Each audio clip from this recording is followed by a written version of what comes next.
So this video is gonna be big. It's gonna be massive. I mean, I know this is gonna be a premiere, it's a Patreon premiere, so it's not like a live. And I am thinking of saying that for all the Patreon videos, for all the premiere ones on in this sort of series of 8, the one which gets the most comments and most discussions, I will turn into a live, and I will do a live when I get back. You know, in August, when I'm back to normal service. This is going to be big. This is not an easy or quick topic to really do, because whilst it sounds simple, Kongōs at Jutland, there actually comes quite a lot to work out to justify A, the deployment, B, work out who's going to be deployed and how does that fit in, because there are some people who, if they turn up, are going to seriously change things.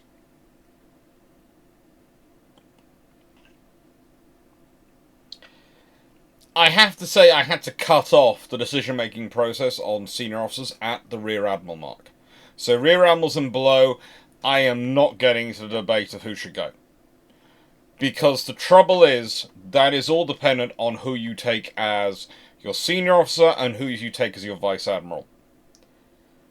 And therefore I could pretty much list every single serving Rear Admiral in 1915, and I will explain why I'm using 1915 example, as one of the potential options for the... I worked out at least 3 Rear Admirals would need to go. At least 3. But there could well be more. Because... are the Kongōs deployed with a cruiser squadron? Well, that could bring its own Rear Admiral. Maybe a Vice Admiral along, but probably a Rear Admiral.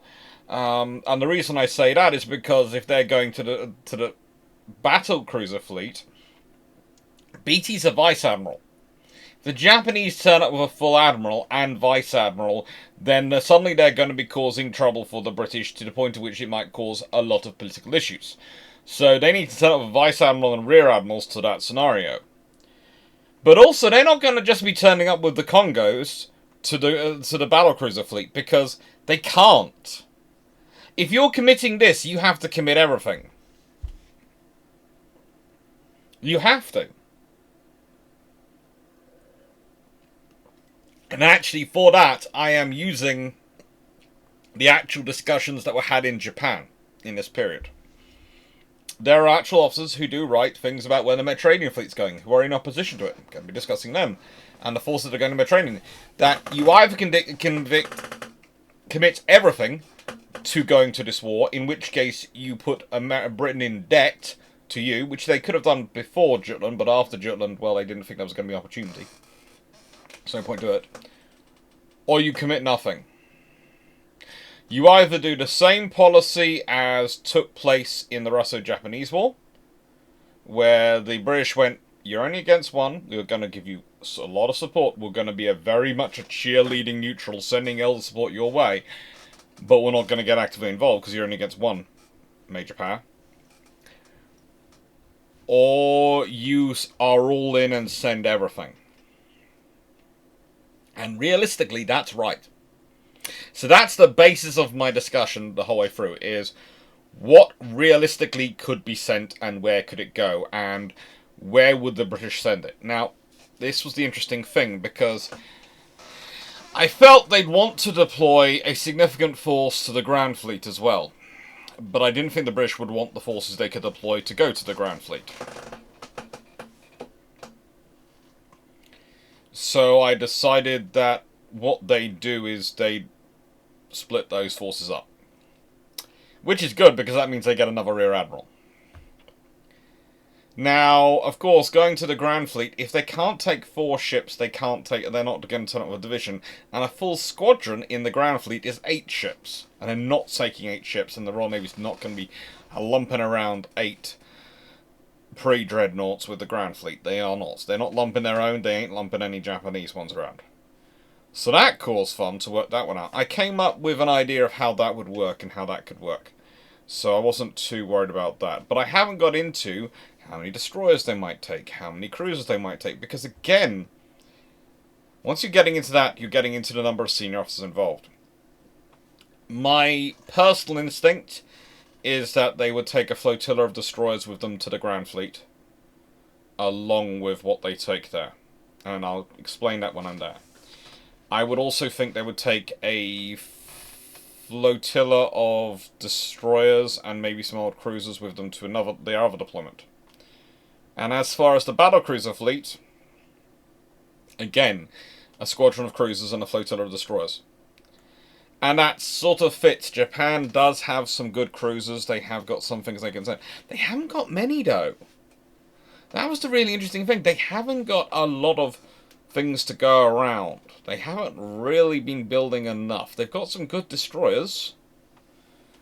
Mostly they're quite good, so they can take those and bring those along. But other stuff is more limited. Cruiser numbers are limited. And this is why I actually think cruisers, if they end up anywhere, they might not even end up at the second deployment. They might only end up at the battlecruiser fleet. And again, we'll talk this through as we go, and I might change my mind while recording this video. Honestly, I've been sitting here working this through for the last couple of weeks, and I might change my mind as we're walking through the video. There is always a possibility. I prefer not to. It's like I prefer my phone not to go off, but life happens. So yes, this is number 3 in the June videos, but it's actually number 4 to be finalised as a set of slides, and 4th to enter the recording cycle. But the Fisher's Courageous Flying Fish I'm completely rewriting, so, you know. C'est la vie. As always, thank you everyone who supports the channel by liking, sharing, subscribing. Thank you, that's really, really appreciated. And thank you to everyone who buys a copy of my book. As you know, and as I say every time I do a shameless book plug, this is because I'm an academic, and I like being an academic. But more importantly, I like the pension that comes from being an academic if I continue to get academic roles, and I perhaps get a permanent post. Even if it's not full-time, part-time, pension is still a very nice thing to have. And currently I've always been contract in my roles, which means pension is an interesting thing you hear about, and lots of people around you make great statements about how you should go on strike to help them in their campaign to get a pension, until you remind them that as a contract lecturer they keep trying to rate you as a member of the administration staff, who also don't want you. None of the unions want you at the 2 universities. I was out at that point because the unions were divided between the proper academics and the admin staff, and seeing as you were a lecturer, but technically on the admin role, you weren't either fish nor fowl. It was fun. Anyway, leaving that to one side, pension was terrible.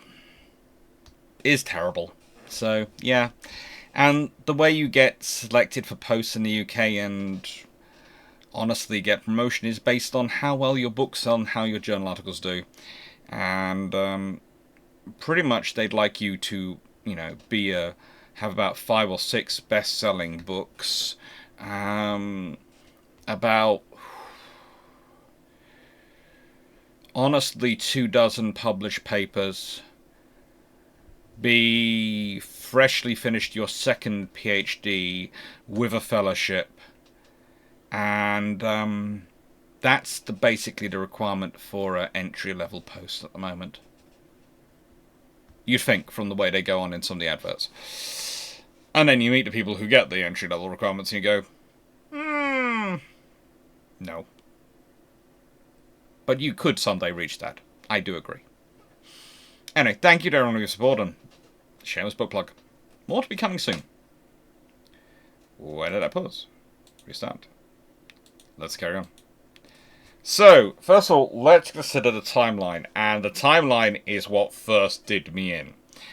Vice Admiral Shimasu Yaso is the Chief of Naval Staff, and Vice Admiral Keito Tomosoro, let me just make sure I'm pronouncing that correctly, because I have been having fun with his name for absolute days. Yes, Tomosoro. Are probably the 2 going to be making a decision and pushing decision. Traditionally, this gentleman is against it.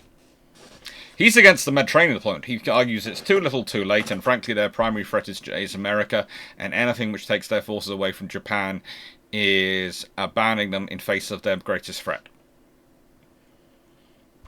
However, in this scenario, I'm going to explain their change of thought.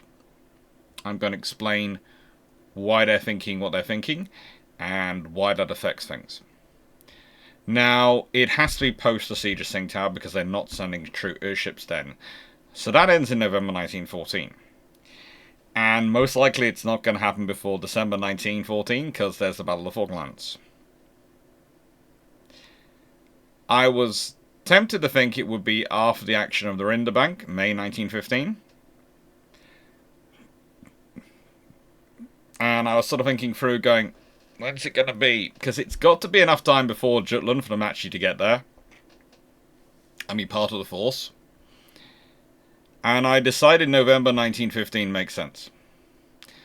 Because if we think about it, November 1915, there's a malaise going on. Both for Japan and for the war as a whole at sea. Everything's rather stilted. There's information coming in. There's been the battles of Dogger Bank, etc. and all these things.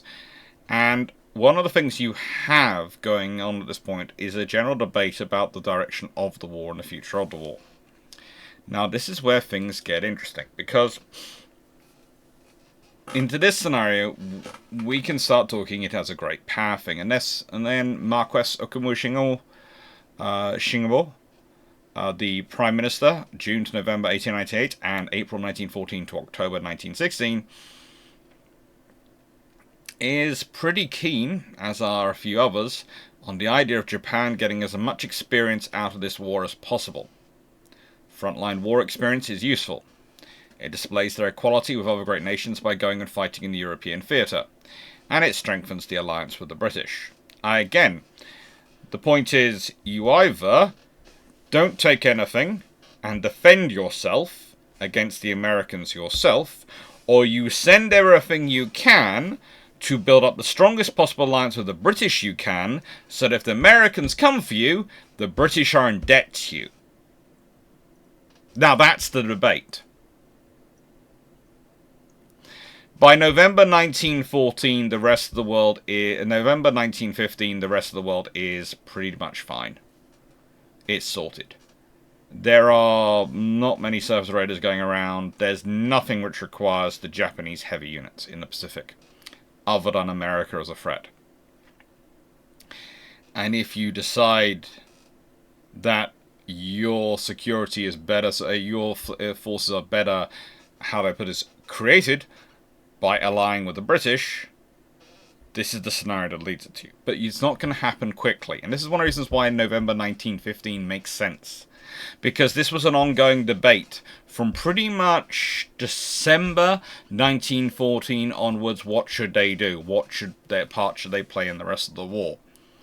So, allowing 11 months for it to percolate, rather than going, oh, well, the moment the Falklands is over and the Von Spey's squadron is gone, then they decide they're going to join the Grand Fleet. That's what my heart would like to say, but when I was looking through, the more I was reading, the more I was going over these officers, going over their careers, going over the people involved in decision-making processes and their actions, the more and more I got the idea that these people are going to be thinking these things through. And they're going to be debating it. And it's going to be a colourful debate. And a lot of discussion. And the Minister of the Navy and the Chief of Naval Staff are two people who are going to be leading the discussion.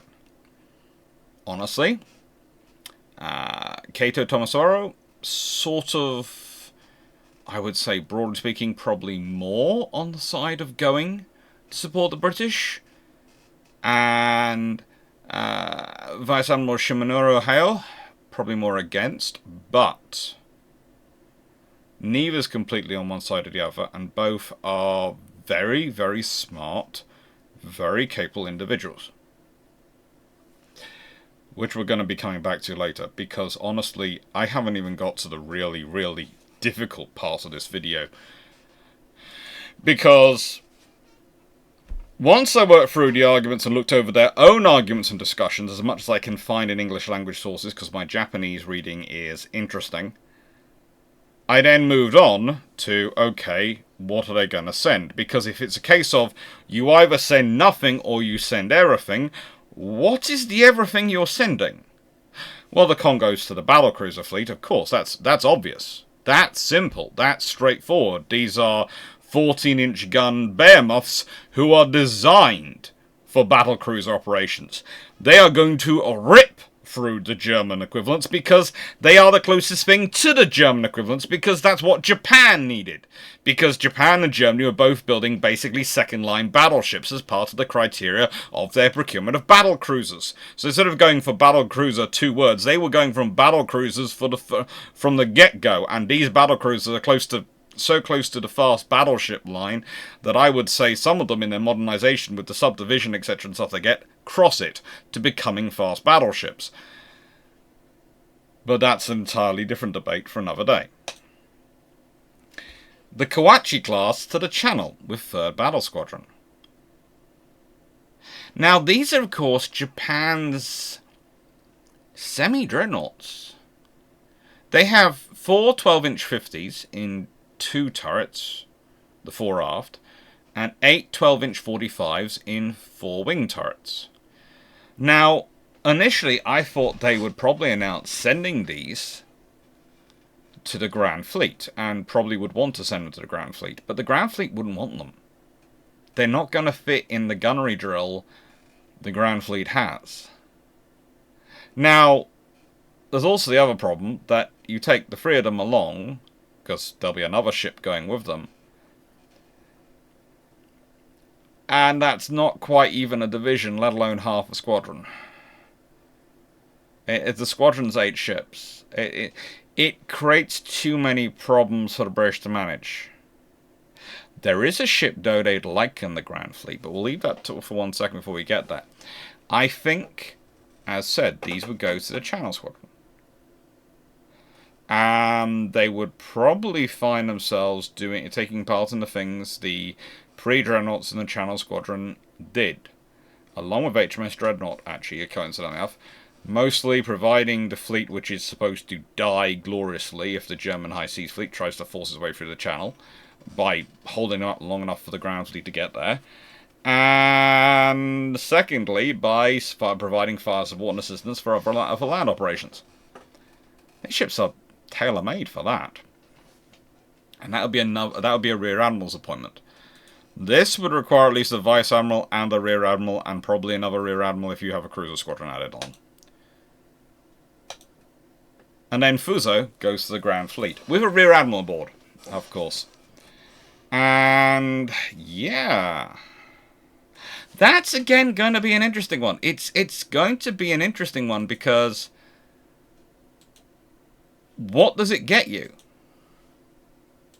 What does it provide the Royal Navy with? Well, it provides them with 12 14-inch guns. That is what this class is about. 12 14-inch guns. And that's useful.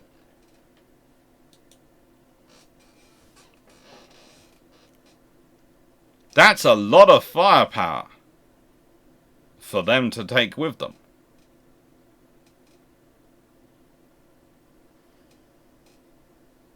And that's going to be a useful ship. It's fully worked up. If we think about it, Fuso goes through the same development as the Royal Navy does in terms of its process, in that their whole testing and trials are done before she commissions into the Navy. Which is another reason why November 1915 becomes it. Because the thing is, she's commissioned on the 8th of November 1915.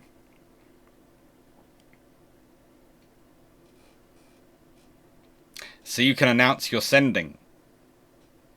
You're sending the fleet, the Japanese Navy, to the Grand Fleet. And yes, the Kongōs go to the battlecruiser fleet, but The thing is, with the inauguration, the commissioning and entering service of their brand new battleship, their most powerful battleship they had,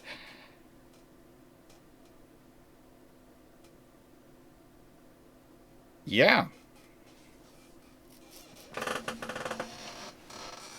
it's a status symbol. Sending the Kongōs, they're appreciative, but this way you are really making a statement about how committed you are to the alliance. You're sending your sole dreadnought battleship and your 2 semi-dreadnoughts. You're sending your 4 battle cruisers. You are sending everything to Britain. That is a statement. That is a massive statement. And the thing is, the British would never ask for this, but if you announce you're doing it, that's such a big statement the British can't turn you down. And let's be honest, Jackie Fisher and that lot will never turn you down. That's a glorious, lovely fleet coming to them. But you can make that statement even bigger. Ah, yes, because you have to choose a senior officer to go. In fact, you have to choose a lot of senior officers to go. Now, please note, if we work around in a, let's say, clockwise fashion, from the top left of the pictures, you are looking at Baron Inuan Guru. Then you are looking at Viscount Inu Yoshika. And finally, you are looking at Togo Hayachiro. And yes, those are your options for your senior officer to go to Britain. You will have to send a senior officer to Britain as representative. And they will have to be powerful with a capital P and political with a capital P. Which means whilst these admirals are technically interesting in terms of their possible active service status, they are also your most senior admirals. They are your... Well, again, please excuse my very bad Japanese, but I always believe in trying. They are your Gensai Kaigan Taisho. Gensai Kaigan Taisho. Marshal Admirals. And, well, let's be honest. If you're sending these officers, you're sending someone who's got to go and defend the Japanese Navy from Admiral Fisher. Admiral of the Fleet, Jackie Fisher.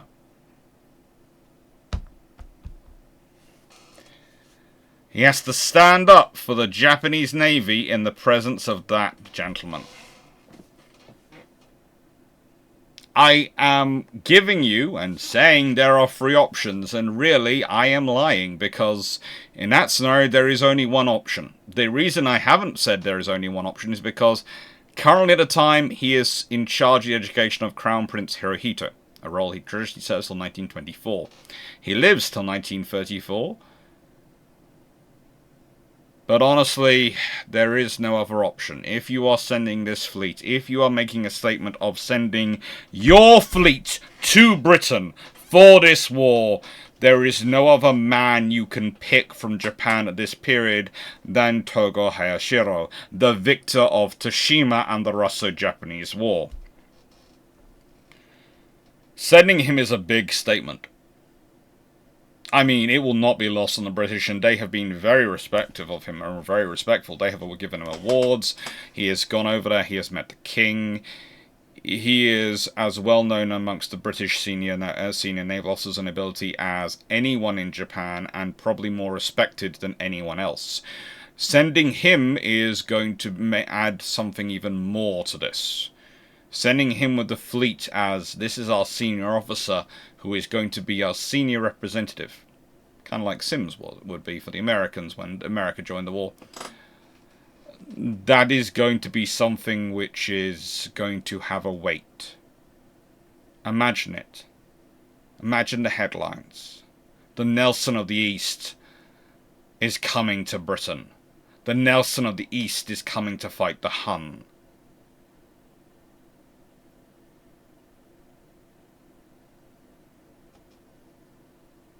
That would be the message. That would be the content. And that for Japan would get them around the world. And for America, because as I said, what we've done is we've turned on something. You either send nothing or you send everything. There's no halfway point. So if they're sending everything, this is a big demonstration of saying they're sending everything, of telling the Americans, this is something we value, of telling Britain and the world, this is a relationship we value. And honestly, it puts a lot of the rest of the world on the spot. Because by Japan throwing in all their weight in this way, it means that for the next few years, while this is going on, Britain has to defend them. If anyone does anything to Japan, Britain has no choice. It's got to back them up. Because they have thrown everything. They have given everything. They have sent everything. And it goes to the rest of the allies. France, Italy. This statement puts Japan in the center as a great power, as an equal to the Western powers. We have sent every ship we have, and we have sent the world's greatest living admiral in our possession. The victor of a modern war, the one who fought the largest battle that's so far been fought. Yeah.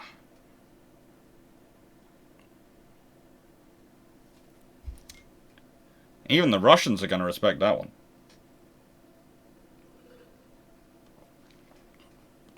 Now the thing is, his appointment will not be a seagoing command. It's not. It's about having a senior admiral to interface and set up with the staff in London. And the thing is, again, you will need someone with weight, because otherwise the staff in London will try to brush you aside. You can't brush this man aside. Imagine Churchill. We know how starry-eyed he gets over Fisher. The victor of Tsushima wants to have a meeting with him? Seriously, half the British War Cabinet will be going... And the other half will be going... I'm sure I have a notepad. Can I get your signature, please? But then you have to have the senior seagoing command. And one of the reasons why I split the forces up like this is because I felt it easier to work out an individual vice admiral to go than to pick two. Because once you're in picking two, the complication of which vice admirals you pick becomes even more complicated. Now, theoretically, there are 4 options, and I haven't included their pictures here, because, again, not all of them have pictures, but honestly, I saw I've had some fun with at least one of them, in that there are pictures which are labelled as him. And either between one photo and the other photo, he had full facial reconstructive surgery, or I'm not sure which picture is really of him and which picture has been wrongly labelled by some person who's confused different names of Japanese officers. So I'm just not going with it. I just went with the three options for Marshal Admiral. Now, that isn't, by the way, the equivalent to Admiral. It's not equivalent to a 4-star. That's equivalent to Admiral of the Fleet. And that's chosen because whilst theoretically you could get away with setting an Admiral, if you want to deal with Jackie Fisher, you have limitations. And that's the other trouble as well. If you want to deal with Jackie Fisher, you've got to bring someone who's on his level. And again, Japan has many good officers, but on the level of being able to stand toe-to-toe, wit for wit with Jackie Fisher, I'm going with Togo. Hayachiro is not perfect. He's not... The sun doesn't shine when he smiles or things like that. But that is one tough naval officer. And if anyone's going to secure getting Japan what they want in terms of deployments and status, it will be him. And him turning up with the fleet is going to be a massive thing. There is also going to be an interesting debate with Admiral Jellicoe of how to keep Togo off his flagship if Jackie Fisher is on the thing and doing enough joy back at home. And that's where you have advantages. 2 of these officers have been former chiefs of the Japanese naval staff. They know about running a navy. They've done it. Yes, it's not the same scale as the Royal Navy this time, but it has been dealing with a lot of tasks. They have a lot of experience of dealing with politicians above, even the different political situation of Japan versus the UK, and politicians below. They're good at managing these things and getting themselves into places. But yeah, Togo is who I've gone with. For the Vice Admirals, well, let's expand them out a bit. And Vice Admiral pretty much sounds like, well, the Japanese equivalent rank sounds like Kaigan Chujo. Okay. There we've got Kato Thomas Boro. Yes, I've already mentioned him. Currently the Minister of the Navy. But this is going to be a senior seagoing position for a Japanese officer in this war. It's a great chance for glory. And it wouldn't be the first time a minister of the Navy in the Imperial Japanese Navy history has decided, I want to go. And that's, of course, the gentleman on the left here. But also, the other option is Vice Admiral Shimaro Hayo, who had commanded the 2nd Battle Division of the 2nd Fleet in the Battle of Tsushima from the cruiser Wati. And whilst he historically opposed any involvement, he is someone who's beloved by Togo Hiroshiro, has worked with him, and is very capable. And again, it would be a case of nominating himself for the role when he's Chief of the Naval Staff. Then there's Vice Admiral Koshi Fuji, who had been 1st Fleet Commander August to September 1915, and in November 1915 had been made Commander-in-Chief Yokosuka Naval District.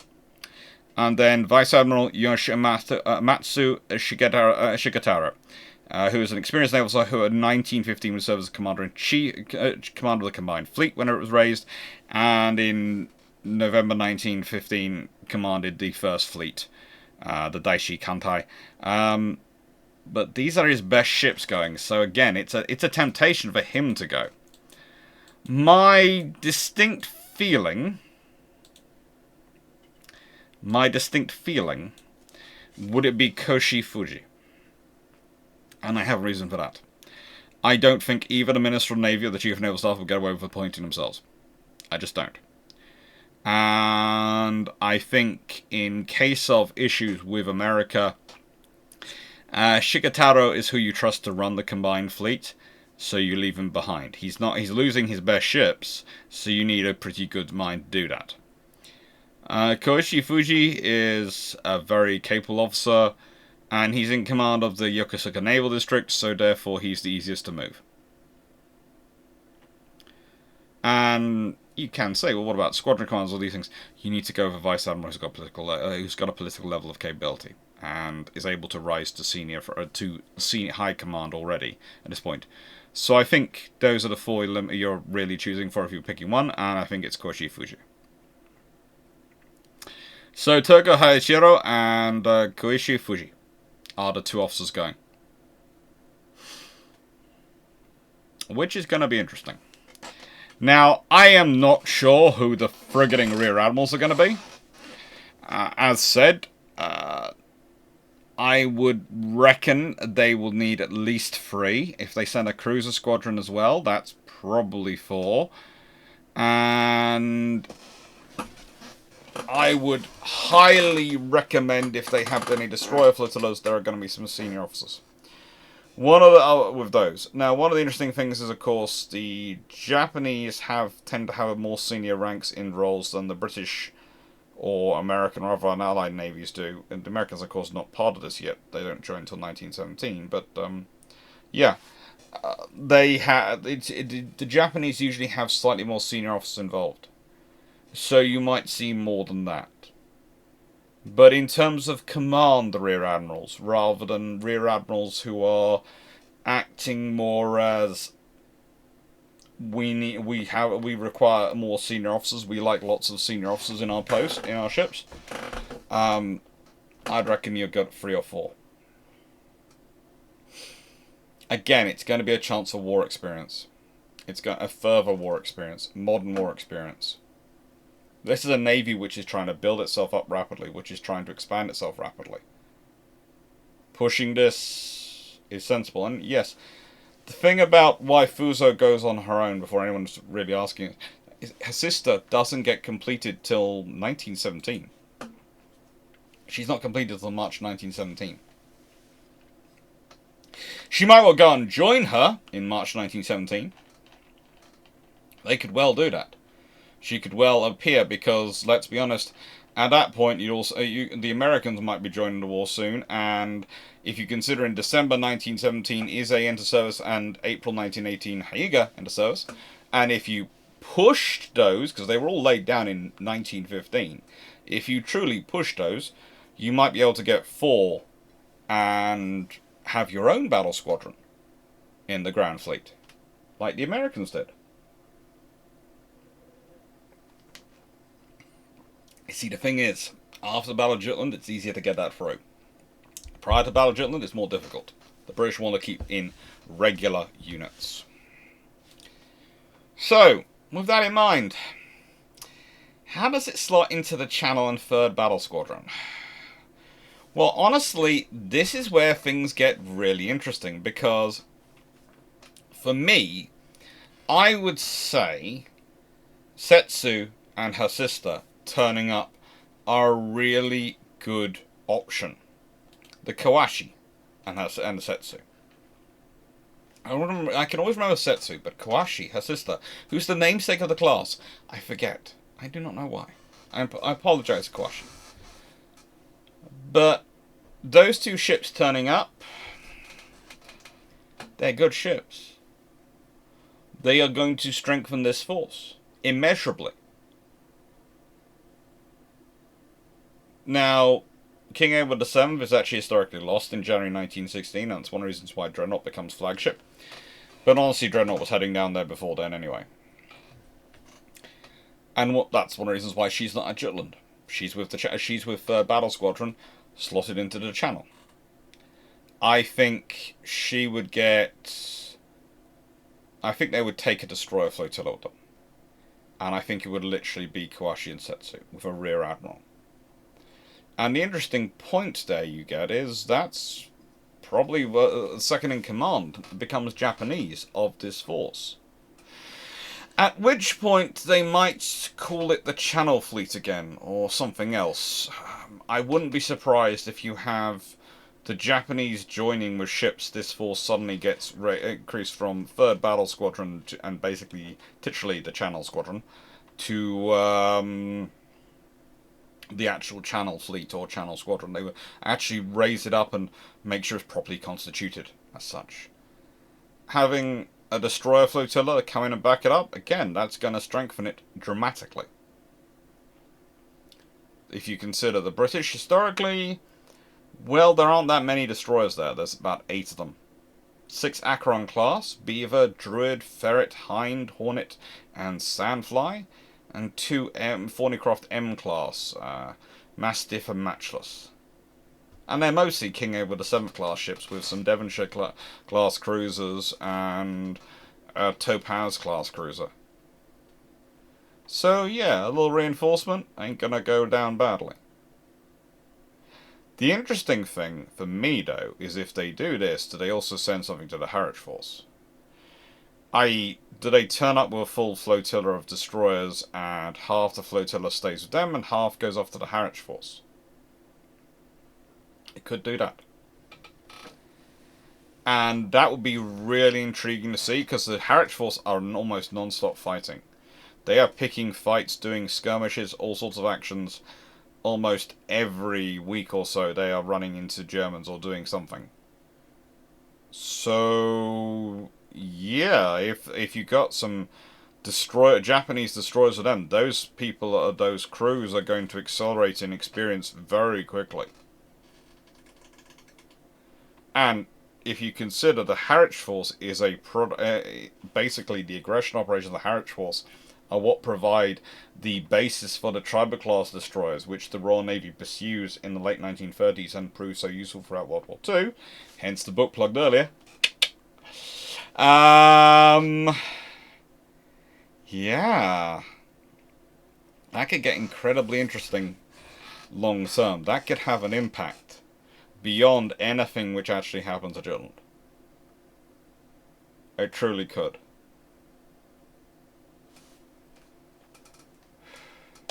Then we have the Grand Fleet. So this was an interesting one. Which squadron would Fuso be added to? And I had a look at the way the fleet forms up for Jutland, and then I looked at the way it formed up in exercises, and I found out that the 4th Battle Squadron is regularly right behind Jellicoe.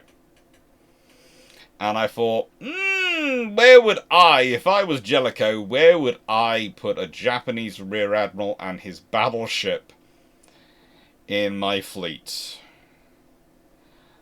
Right behind me. Now, here's the question. Do you make him the commander of 3rd Division under Vice Admiral Sturdy in charge of the 4th Squadron and 4th Division? Or do you try and leave it as Alexander Duff? Now, I think what you would do is you'd say to the Rear Admiral, whilst you're learning into the Royal Navy operations on this scenario, we're going to leave Duff in charge of the division. But after sufficient time has passed and you know our maneuvers, our systems, and our signals, and have integrated, you'll be able to become divisional. You will be a next divisional commander. I think that would work. How long would you be able to keep it going for? I'd say you could spread it out to 6 months. Look. It's you're talking about maneuvering a battle squadron. It's not an easy thing. It's not something everyone does, and as qualified as the IJN are, they will be having to learn a whole new suite of signals done by a wholly different navy with a different character, different culture, different style of communication and working between officers, and way they address each other. So that's going to take a while to integrate. So 6 months or so is good, but that could well mean by the time of Jutland, 3rd Division, 4th Squadron could be run by a Japanese Rear Admiral. Doesn't really change much or anything to do with the battle. Wouldn't. And I'll be talking about this when we get into the battle stage of this video. But it's interesting to think about. Sturdy, Duff are 2 of your most experienced and capable diplomatic officers in terms of diplomatic speak and ability to talk with people, so they're a good option. And with Jellicoe not being far away, this is exactly what he likes to put things together for, like. But also, if you consider how the squadrons formed up at the Battle of Jutland, Emperor of India's not there because she's off in being refit, so they technically are down to Royal Oak, Superb, and Canada. They are a bit of an odds and sods squadron anyway. And Canada is a 14-inch gun ship, so putting Fuso with her sort of fits. It works out on several levels. Once I was sort of going for it and looking at it, I went, hang on, this really does fit. This can fit in. So that's where I decided Fuso would go. As again, it's an all or nothing. And I'm sure there's going to be someone down below in the comments going, they want to send this because of debate of defense of Japan. And I can understand your position, but here's the reality. What can Fuso do on her own to defend Japan against the entire American fleet if they came? Even backed up by pre-dreadnoughts and Setsu and Kawashi. Nothing. They haven't got enough firepower. You need the Kongōs. And then you might have a chance in that scenario in that time period. You're probably not going to have a chance because they're battle cruisers and they're not supposed to be in that kind of fight, but they can at least give you some extra firepower. So if you're sending the Kongōs already, you either send nothing and keep it all back to try and defend yourself. It probably won't work, but you can try, or you send everything to buy into the whole Allies' defense. And so this is why I'm saying they probably sent everything. And this is 4th Battle Squadron, by the way, and a really cool picture. There's either Emperor of India or Canada is at the front, apparently. They weren't quite sure. Or possibly Bembo.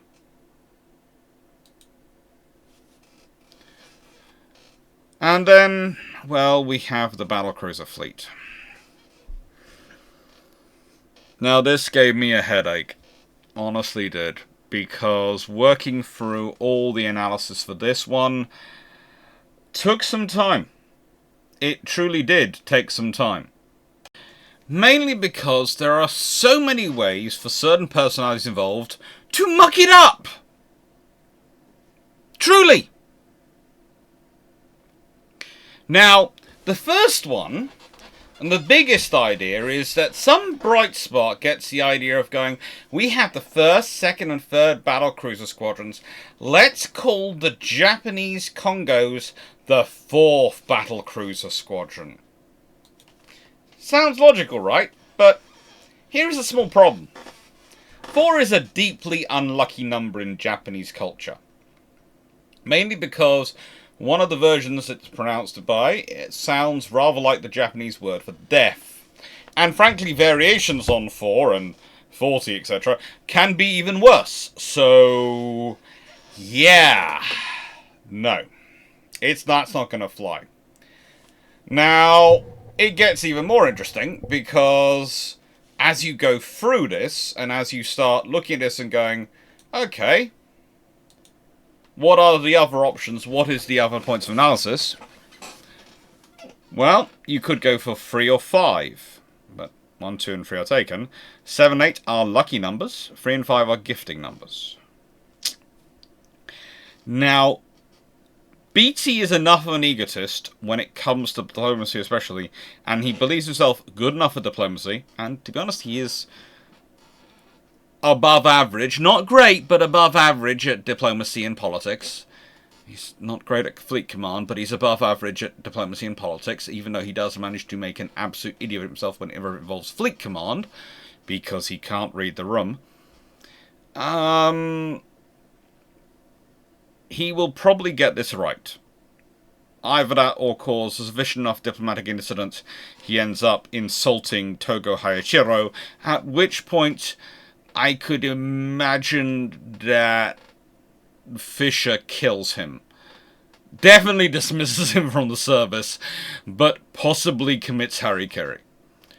Because if BT has the bright idea of meeting Togo Hayashiro in person and announcing the Japanese will be the 4th battle squadron, knowing how well Fisher knows Eastern cultures and knows that,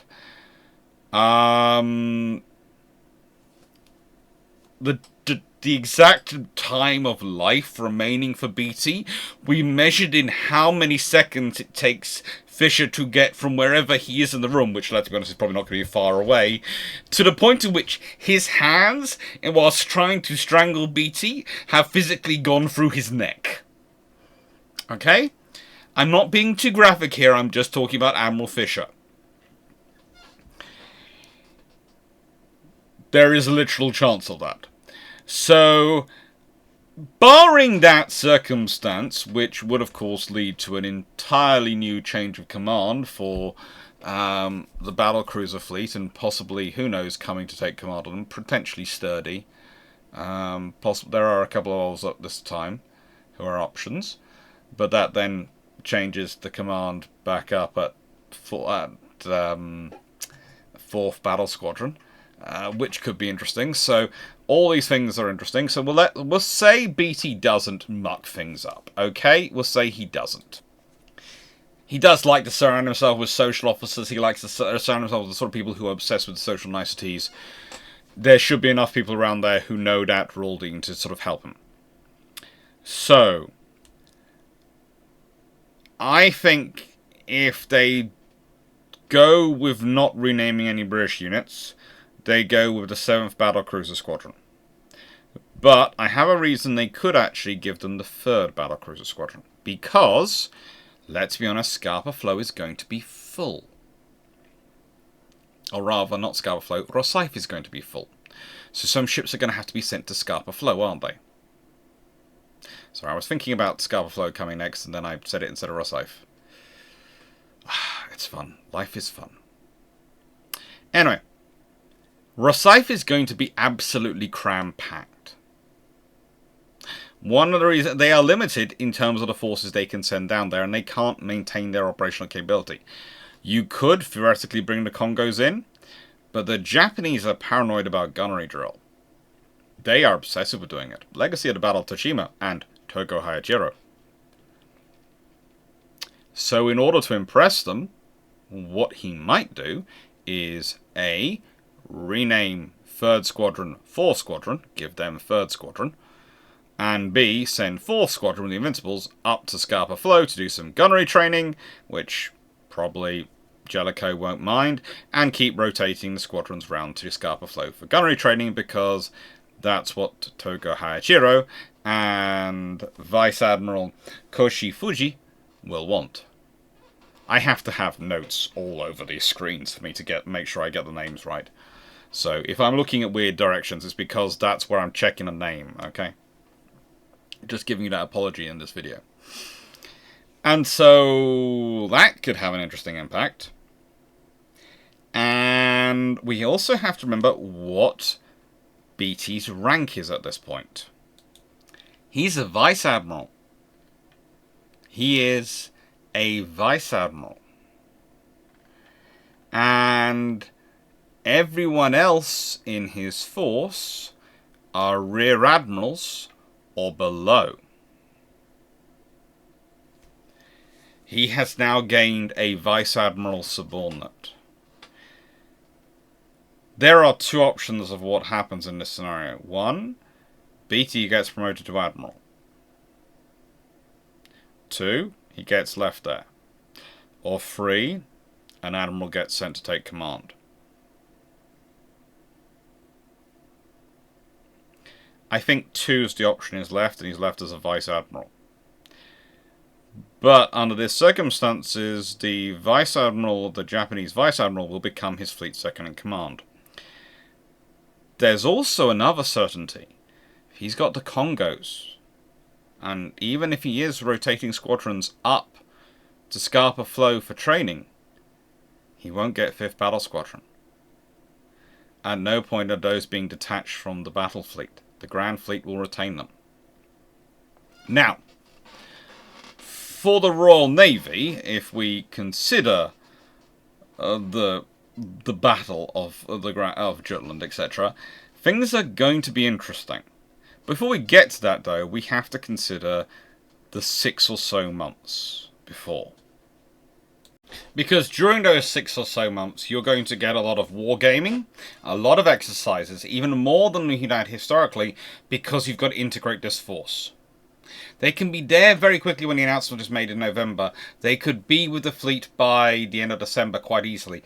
But actually integrating the force, to get them integrated, is going to take a lot of effort. That's going to provide a lot of excuses for someone like Jellicoe to get fleets maneuvering, to do things, to expend fuel, to expend ammunition, training. He's only got 1 ship to integrate, and the pressure on good old BT is going to be more, because let's be honest, he's within easy combat range for Togo Hayashiro. And again, this is BT imagines himself as the new British Nelson. Here is the man who feels he is the reincarnation of Nelson. Oh, and then you've got Fisher. It's going to be a fun time for those 6 months. But the more you take your time, and with 6 months to integrate, you can do it, that's going to lead us with a very interesting scenario. Now, I've based this on all the Japanese ships being available. All the Japanese ships being available. And you notice I've chucked in some cruisers and destroyers roughly where I think they would be. I think the 10 Kaba class, the newest torpedo boat destroyers they have, would be with the battlecruiser fleet. They're the fastest, most capable ones they have. And then honestly for the Grand Fleet, it's probably 10 of the Kamikaze. They have 32 of those. They're the most common homogenous group they can send. If they're going to send anything, it's going to be from them. At least 10. They could send more, but I think they send at least 10 to go to the Grand Fleet. I wouldn't be surprised if 10 more end up with the Channel Fleet. I have that feeling. I have a feeling you get a flotilla of 10 destroyers in each force, so that to sort of do their work. I've also added the Ibuki and Shuba classes, respectively, to the Grand Fleet. I wasn't sure whether to do that. I'm fairly certain the Ibuki would be there. Because again, you want to make up a reason for why you have the force there. And that's going to be another Rear Admiral's posting, by the way. But again, I think that would be where they would be added in. The Tshubas, they're technically 20.5 knots top speed, but I think the Royal Navy Grand Fleet could get around that and not be so worried about that, because they don't do 21 knots all the time. And whilst when they do, they really do, they might still take them with them. They might still. They might not. They might be attached to the Channel Squadron. So I've currently put them in here because it adds to things, but I think they might have been sent out there but then moved down to the Channel. Added in there. It's a really interesting thing, because you could, of course, have the Kawashi class come up here, but I felt the Kawashi class, that they really don't fit with the Royal Navy's need for its ground fleet, so with their able for the long-range gunnery, but they do really fit with the Channel, and so I think they wouldn't be good for the homogenous squadrons up in the ground fleet. But it was really working out what would happen with Scubas, because I felt they'd be sent as well. I felt they would be coming along. And realistically, what does this do for the Germans? Well, the overall fleet strength of Jutland gets worse for Germany. Okay, yes, you've only gone from 28 to 29 dreadnoughts. That's not that bad. But let's be honest again, the Queen Elizabeth are now part of the Grand Fleet. So they are...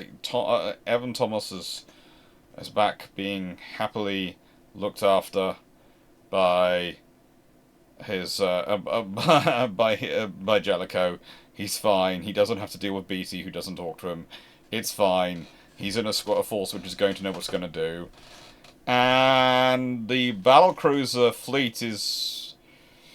well, there's now 13 of them there. It's not 9, there's 13. And the other thing, if there's been more exercising, more training, that might have had an impact on ships going in for maintenance, etc., but I presume that's going to be roughly the same. And maintenance schedule. So I presume that's roughly the same. I haven't brought any Japanese light cruisers across. They haven't got any. They really haven't got any which they would want to deploy in such a scenario. They've got destroyers, as I said. The Kabas, especially kamikazes, are well crewed. They're older, but they're well crewed. They'd be the oldest destroyers at the battle in terms of destroyers there. But the Kabas are good ships. And their sea-going capabilities are about as good as the German ones. So if the Germans are out, they're going to be there. Realistically, what does this do in changing the battle?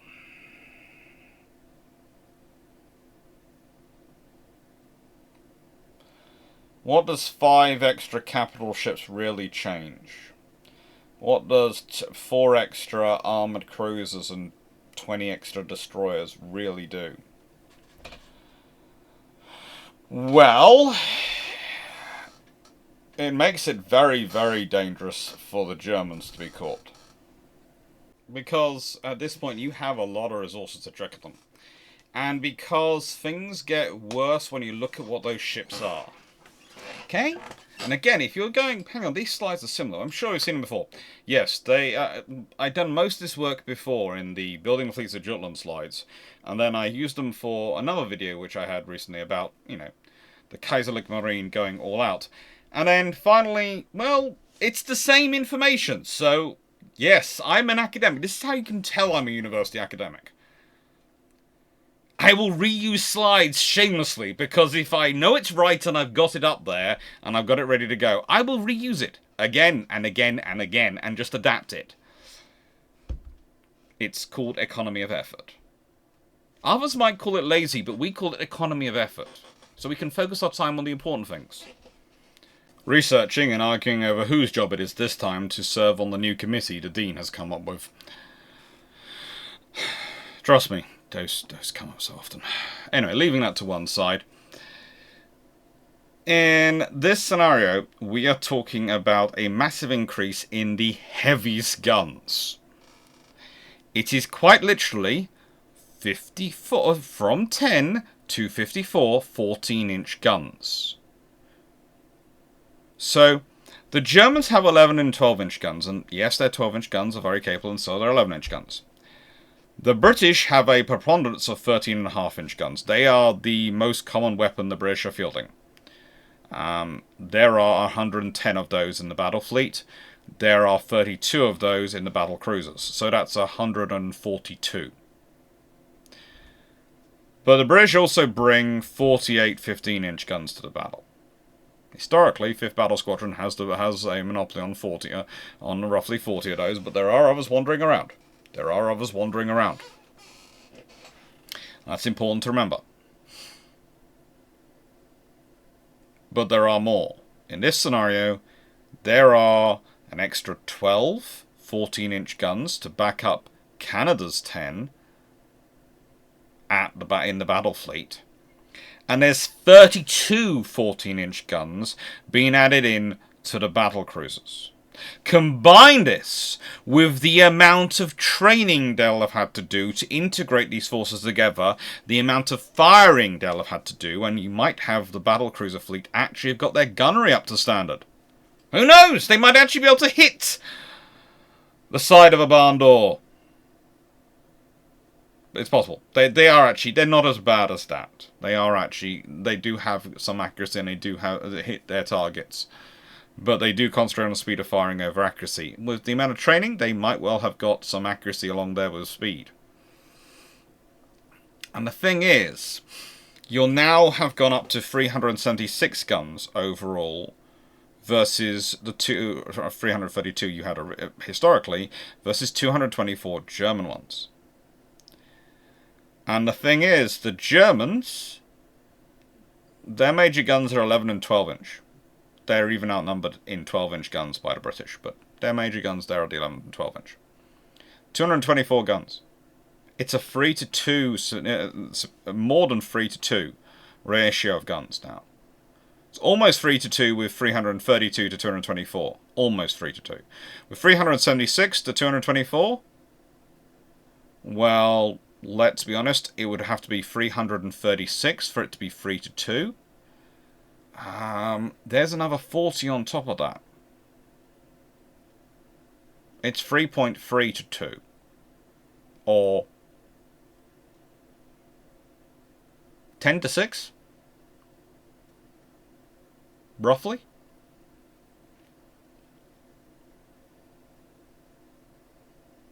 I'm not sure. Does that work? Times both by 3.3 times that is 10, and that's 6, yeah. Which you work down to 5 to 3.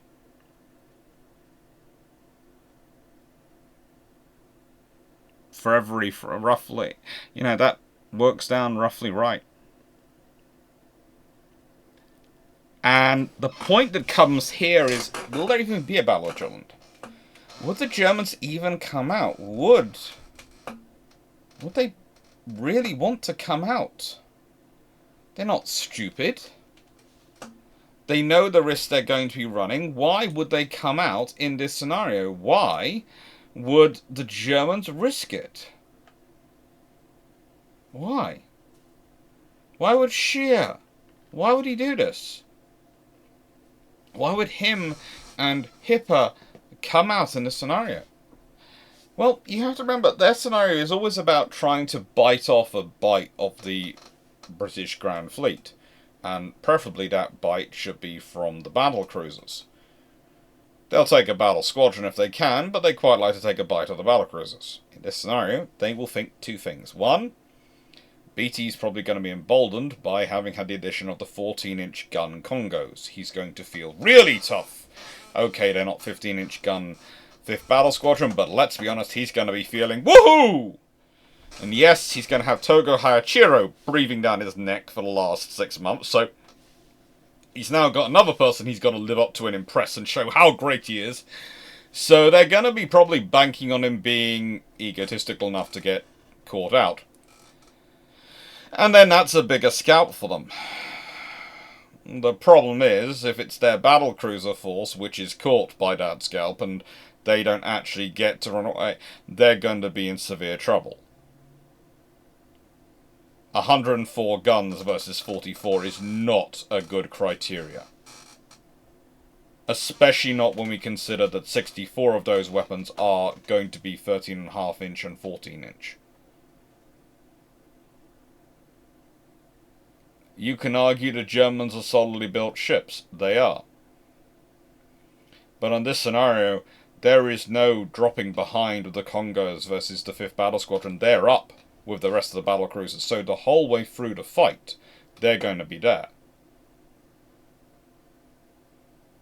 And the whole way through, they're going to be putting on speed. This is going to be interesting for both the run to the south and the run to the north. The run to the south, BT's got a lot more firepower with him. The run to the north, the fleet mover overall is moving a lot quicker. It's moving a lot quicker.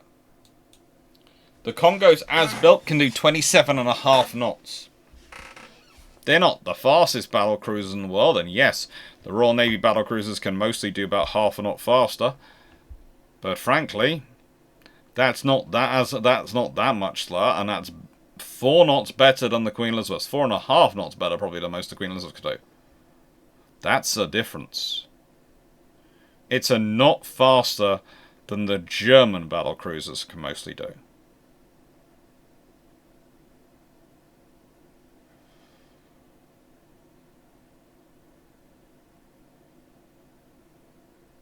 And yes, they're armed with 14-inch 45.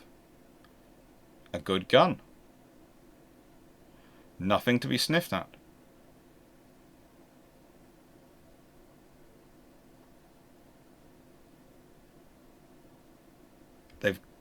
They've got fairly decent armor, far more solid than British battlecruisers have. Realistically, as said, the Germans are going up against their nearest peers in terms of design and design philosophy when it comes to their battlecruiser force.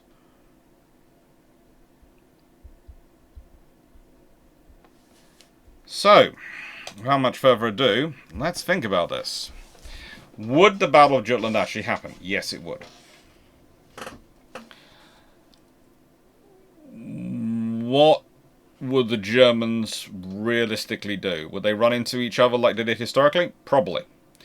But instead of you seeing this division between Hugh Evans' squadron and 1st and 2nd battlecruiser squadrons, the battlecruiser force would be one. They would be one. The only things that are different at this point is you probably get some communicating going back with the Grand Fleet. If the Vice Admiral has noted, and let's be honest, Koshi Fuji is a smart gentleman, he's probably going to note, if he's noted that BT doesn't like to communicate back and tell Jellicoe, or doesn't necessarily tell Jellicoe what's going on, or doesn't communicate properly, and again, they've been going through exercises, he will have got the measure of his man quite quickly, then you might find whichever Rear Admiral is at, I don't know, they're back with the Grand Fleet, gets a message along the lines of, "Praise the Emperor! That we have joined battle against the forces of the Germany." Something like that, and a message like that. You can't really critique him for sending it, but him sending it is going to tell the Rear Admiral, hello, or he's going to send it to Togo, who will then also send it to the people. The forces of the Emperor are in battle against the forces of Germany. That will quickly find its way to Jellicoe going, there's a battle going! Acceleratum! So the point is, in the run to the south, you are probably talking about Jellicoe hearing about the actual battle by, I would reckon, at least 1600 hours at the latest. In fact, seeing as Hipper sighted BT at 1522 hours, and the action officially starts at roughly 1530 hours, I wouldn't be so surprised if he hears it about the fact they're about to join battle by about 1545 hours, because that's the kind of signal which has legs. I mean, it gets transmitted instantly and repeated instantly. So, yes, it would get there very quickly. So that's going to be accelerating Jellicoe up north. Okay, he's going to be going to full speed, which is an interesting scenario. We have the ships have probably had better fire to control training, etc., and better, hopefully, gunnery drill. In which case, things could be good. You also have the fact that those 14-inch guns are going to be in range from the get-go. They're going to be part of the battle from the get-go. Now, is this going to change the losses of Indefatigable and Queen Mary? I don't know about Indefatigable. Let's be honest, she's a paper ship in a 4.5-inch hammer world. I mean, quite literally. Paper ship versus a 4.5. This is not a good time to be a paper ship. So, I don't know about Indefatigable. I think her and the other 12-inch battle cruisers are not in a good chance. But Queen Mary historically explodes because of powder control issues and because of also the Germans being able to concentrate fire. I would say if you have those 14-inch guns raining down from the beginning, there are real problems. There are real problems.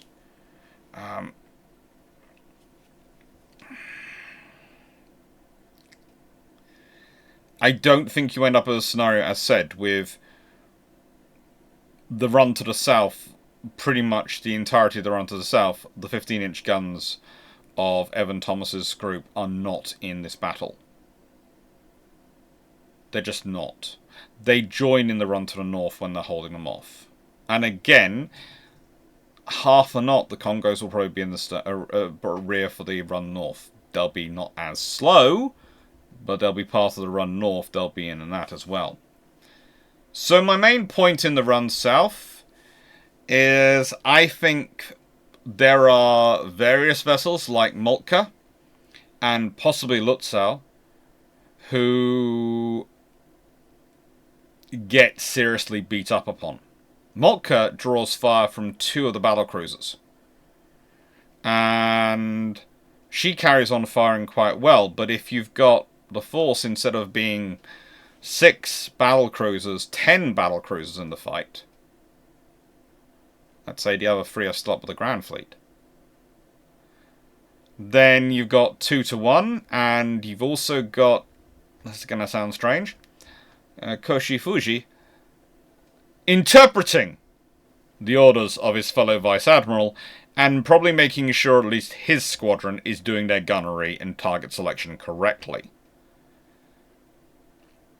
This is the thing, the more training exercises they've done to try and integrate the Japanese, the more training exercises they've done with their own battlecruiser force, which means there's more chance of officers misinterpreting BT signals with a degree of, this is what we're supposed to do, is we've done it in training. And we know what so we see a signal, we know what to expect that signal to be, so we don't even really read that signal. If there's a mistake, oh, why have they made a mistake? That's not what we're supposed to do. While we figure it out, carry on as we do normally, and then we'll ask why they've made a mistake.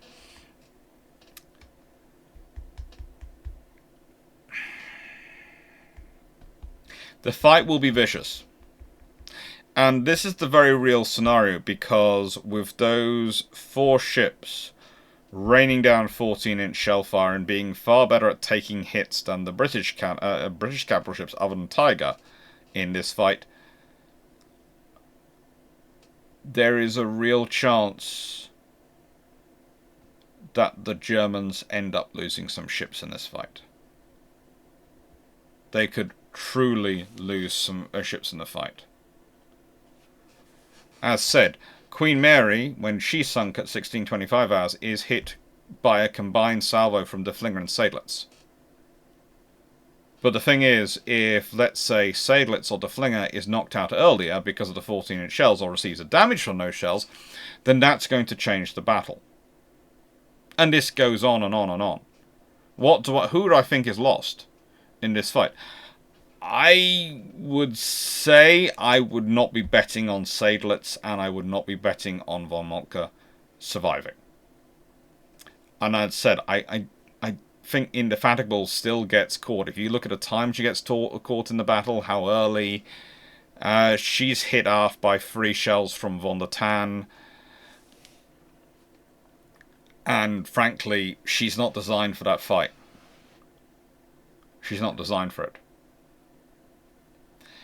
The other advantage with having another Vice Admiral involved in this fight, by the way, is if BT gives out a stupid order, the British Admirals can look at the other Vice Admiral and ignore him, and presume that that Vice Admiral is repeating the correct order. There are options. There become all sorts of options. There also becomes the option that BT comes back and he finds himself having a personal meeting with Togo Hayashiro, who's just read a report from Koshifuji. We'll leave that to one side. The whole point is this battle is going to be far more vicious. And it might be in inner things, because if Hipper gets beaten up enough, then even when the High Seas Fleet starts appearing and turns up, and the battle cruisers go away, do they continue on after them? If Hipper's been beaten enough and they can get away fast enough, do you continue after them? Now, I'm going to pretend they do. But thank goodness that the commands went through earlier, because if the signals hadn't gone through earlier, there is, in my mind, there is no chance, because of the speed of the battlecruisers fleet getting away, the likely damage to the German scouting group, and the fact that the High Seas Fleet doesn't want to run a risk of engaging the full Grand Fleet. I have no doubt that they would turn away and turn away before they had contact. So the thing is, if they're heading north now, and it's the last hour, sort of it's the 4:30 to 5:30 period, then you're sort of dealing with the scenario of Jellicoe has already been heading south for half an hour, as fast as he can. So it could condense the run to the north. Now, what does this all mean? Well, historically, the fleet action takes place at around about 80. They're rejoining their forces at 1800 hours. The British battle fleet deploys at 1815 hours traditionally. If you move that forward half an hour, and that's me being conservative, you could get to 1730 hours, then rejoining the Grand Fleet being there for the scouting, for the battlecruiser fleet to rejoin on. Let's say it is 1730 hours, and they would rejoin and deploy into battle line. At this point, the Germans, they might have scored some losses. As I said, I think Indefatigable probably still goes, but they could well have lost some capital ships already. They might start withdrawing immediately. They might even start withdrawing. Well, they did historically start withdrawing immediately. The moment they saw that there was the whole Grand Fleet, they decided they didn't want to be there. Quite sensibly. That's why you get this whole scenario of crossing the T twice. That's a frigging amazing skill. Forming the fleet in and out of action. Again, Doing those maneuvers are not easy. This is the kind of training you're going to have to be including for the force to get together and work together. If the Germans run into this force, you now have extra 30. You have an extra 44 14-inch guns. Okay, they're not the heaviest guns there, but they are very good guns. And they've got fairly decent shells, and they're going to cause damage. Are they any better than the British shells? The Japanese shells are about the same as the British shells. They're made by the same practices. But that's an extra 44 guns, and that's a lot of extra gunnery practice that's been going on. And drill practice and fleet practice.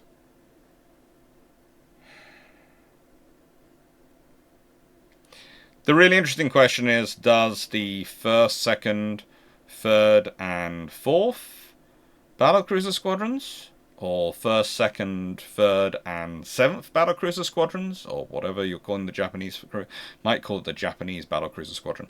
Not sure. I really don't know what they do. I just don't think 4th would be it in case of the Japanese unit. Do they all form up at the head of the line, or do they adopt maybe the Japanese doctrine after discussion with the great man Togo Hayashiro from Battle of Tsushima, where he told them, no, what you do is you have your cruisers on Eklon. You don't have them in the battle line, you have them on Eklon, so they can provide fire and they can fire into the battle, but you don't want them in the battle line because that might get them directly engaged by the battleships. This is another factor that could happen. This is a very real factor that could happen and could change things dramatically, because if you think about it, if the battlecruiser fleet, the battlecruisers don't form up at the front of the battle line, the British form of the battle line, and let's be honest, if we go back to the numbers, even on their own, just dreadnought battleships, the British have more than enough ships to stop the Germans being able to top and tail their lines. In fact, they will have multiple ships to multiple ships. The Germans will have, with battle cruisers and their pre-dreadnoughts, or sovereign battleships as I prefer to call them, in there have 27. 29 ships means there's going to be at least one ahead of them at the front and one behind them. If you want to, if you end up in that kind of equal scenario. And yes, if you've lost a battle cruiser already and you're down to 12, well, if they are keeping off on Eklon or are moving around as a fast wing, not trying to get to the front of the battle line, but trying to maneuver to support the battle line and stop off the Germans from getting away, this is when you could end up with a really interesting, really fierce battle. A really interesting, really fierce battle.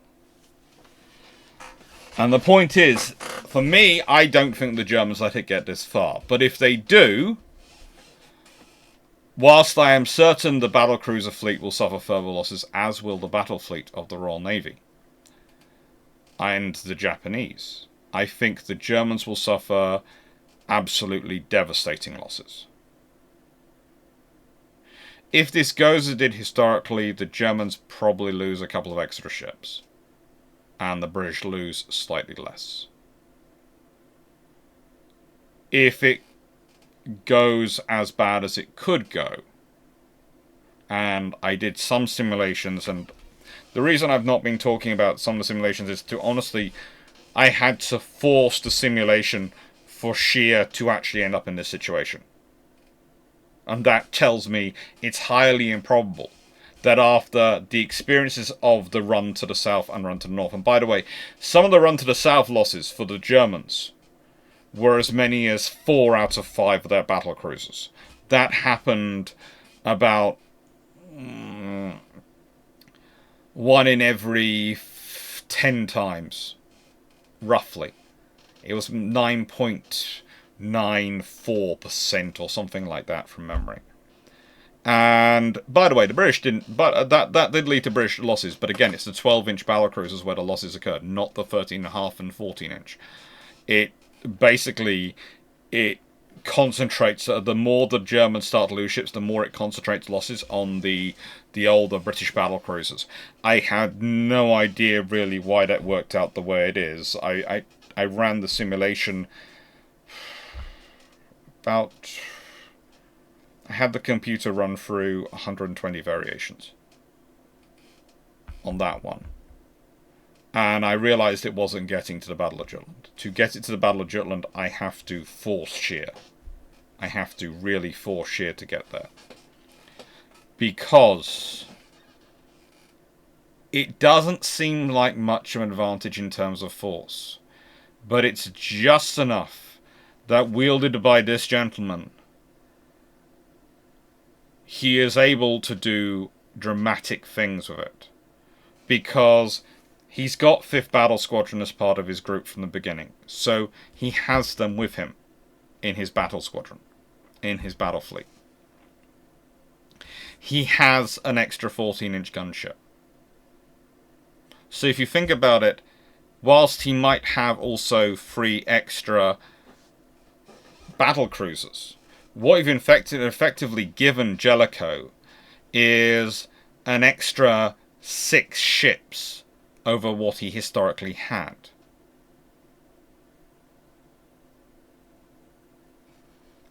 That's useful.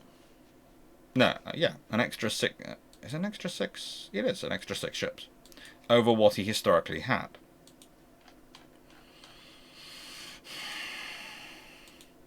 And yeah, it's useful when you have that. Oh no, it's an extra 5 ships over what he historically had. Yeah, it's an extra 5 ships over what he historically had. Because he had 2 R's and 4 Queen Elizabeths in the 5th Battle Squadron, so yes. Which is going to make it a big difference.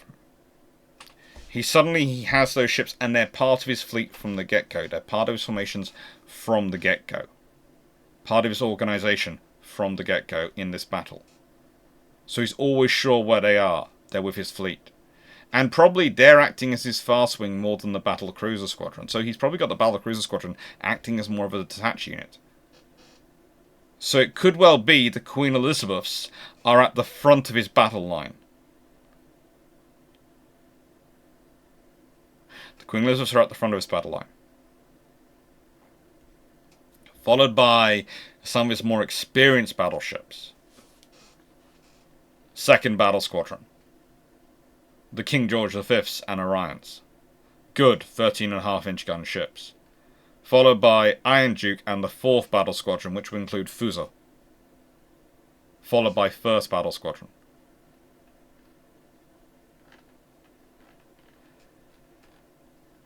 Add that all together,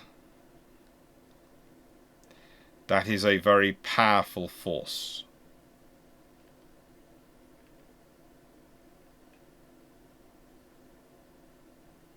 That is a force capable of reshaping many things which they could find themselves fighting.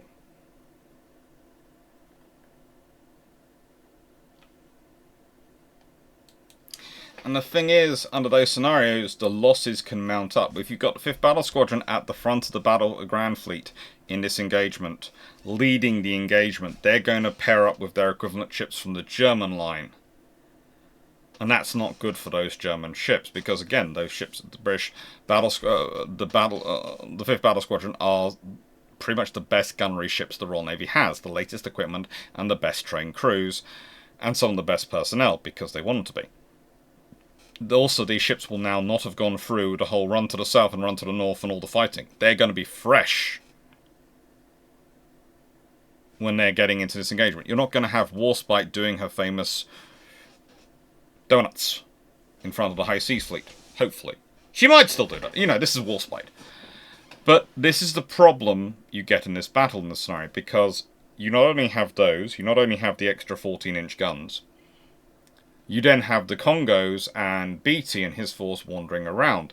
And if you don't need 3rd Battle Cruiser Squadron on the hood to support the Grand Fleet in this operation, you can detach them off to go and join Beatty, and that force then might... Beatty, with that level of reinforcements, despite his losses, might well try and get ahead of the Germans and cut them off. It's pretty much a glory move It's a move entirely for glory, and this is, again, the thing is, I don't think Koji Fuji would actually stop him. But I think this is the point is they'd go happily to it. And then the Germans, when they try their battle turn away to get away from the ground fleet, which has just been hammering, would run into the battle cruiser fleet. And yes, they can fight their way through that. But the time it's going to take them to do that, and the information and messages Jellicoe is going to get from that happening, means he's going to come hammering into them.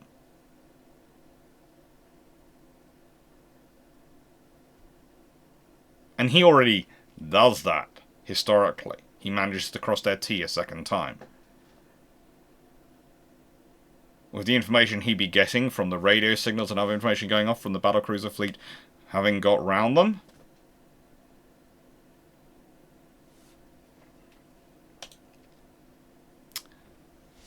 So the question is, does even the Battle of Jutland night battle happen? I think probably if it does happen, if this has happened, if Scheer hasn't done what pretty much I had to force him to do, he's actually done that, and taken part in the battle, and then has survived the battle to try and limp away, he's going to be limping away the entire way under fire and being attacked. The night battle is not going to be the same. They are going to be a force which is going to be harassed the entire way. And think about this again from the scenario of, let's say it does delve into a close quarters fight. Let's say they do, the Royal Navy carries on. Basically, Jellicoe gets sees that the battlecruiser fleet are engaging, and whilst he keeps his grand fleet, keeps the battle line in line, fighting and manoeuvres them as such for them as maneuver. Orders all wings of destroyers, all the flotillas of destroyers, straight into that melee. Again, you're talking a huge number of destroyers versus what the Germans have. Add in the light cruisers, which were already a predominant force. Some of the armoured cruisers going in, I know they're not great, but they're going in to soak up fire and stop the destroyers getting wiped out so quickly, and suddenly the Germans could be in big trouble.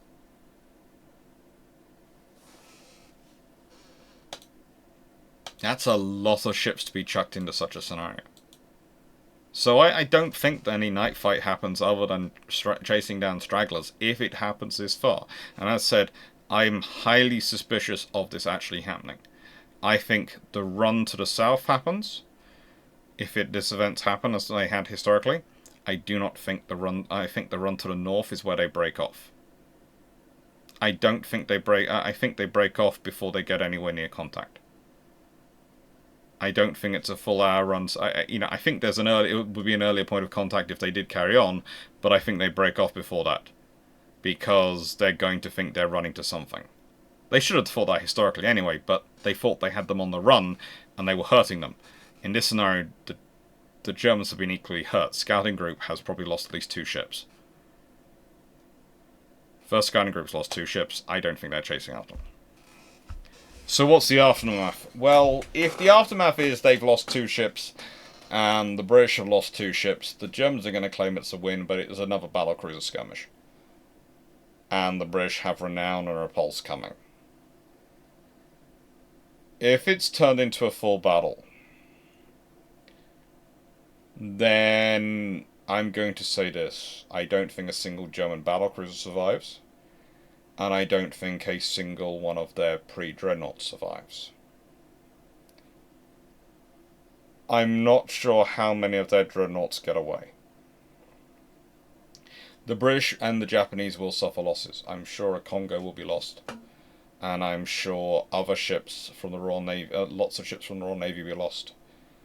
But I think the Germans will be overwhelmingly damaged. I mean, we could be, if they do the full surrounding scenario and smashing into them, you could be talking about the Germans not taking home a single battleship. I'm not sure if even any of their cruisers are getting away. I don't think they have necessarily the speed to get away. their Königsberg light cruisers can do a maximum of 24 knots, which means they're not going to be doing well. Their other light cruisers, well, the Wiesbaden class, they can do 27.5 knots. If they push it, they can probably get away. But they're matching speed with things like the Kongōs, and there are 28 knot other ships there.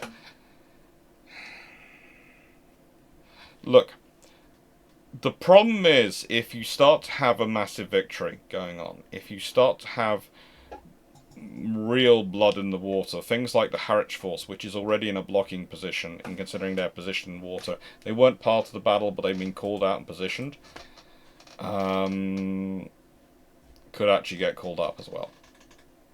And that is just going to turn into... If it turns into a general engagement where every ship the British can drag into the battle is brought in, whether it's day or night, to take out as much of the German fleet as possible, it will be a brawl, it will be bloody, but the aftermath of it will be the German high seas fleet is gone. As a fighting force. It will be gone. And this Jutland will not be remembered as a strategic win versus a tactical loss or anything like that. It'll be remembered as one of the greatest and most vicious battles of all time. And the Japanese will be part of it with the Royal Navy.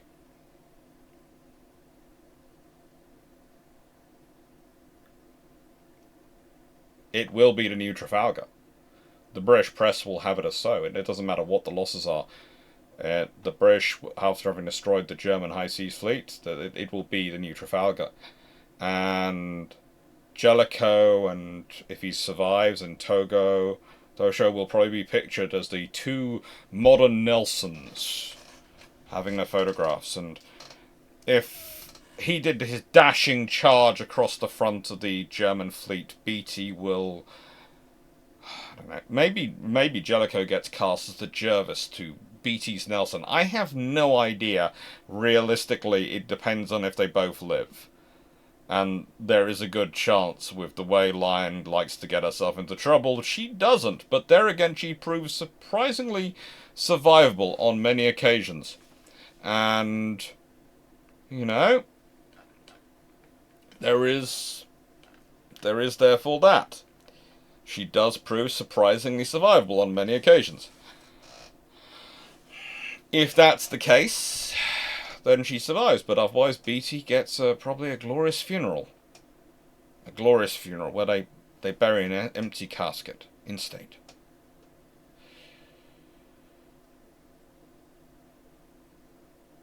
But the true aftermath of it will be what happens next.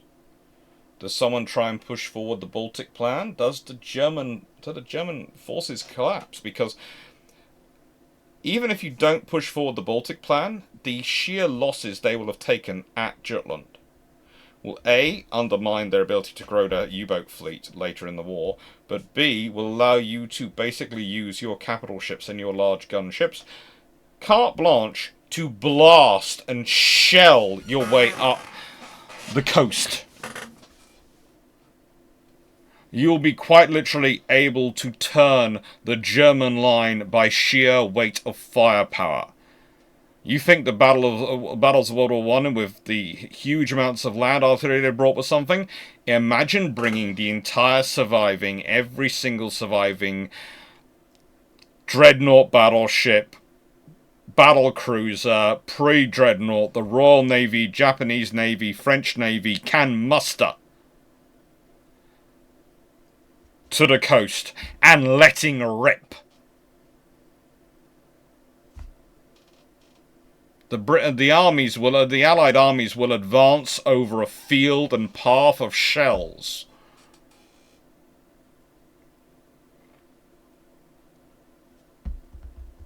A victorious Jutland does not end the war in 1916, but it might well end it by the end of 1917, if not earlier.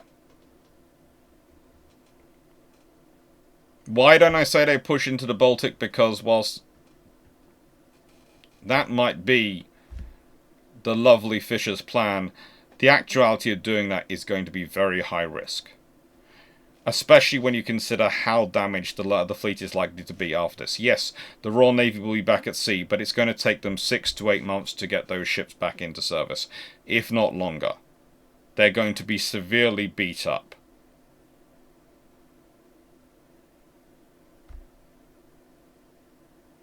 There is probably going to be a crash program of construction going on.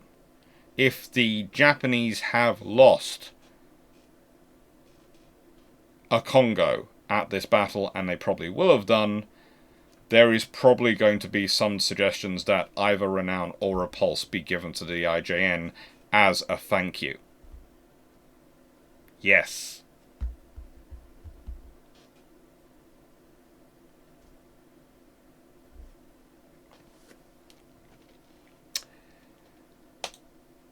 So what happens the rest of the war? As said, I think it's over by the end of 1917. I don't think it goes to 1918.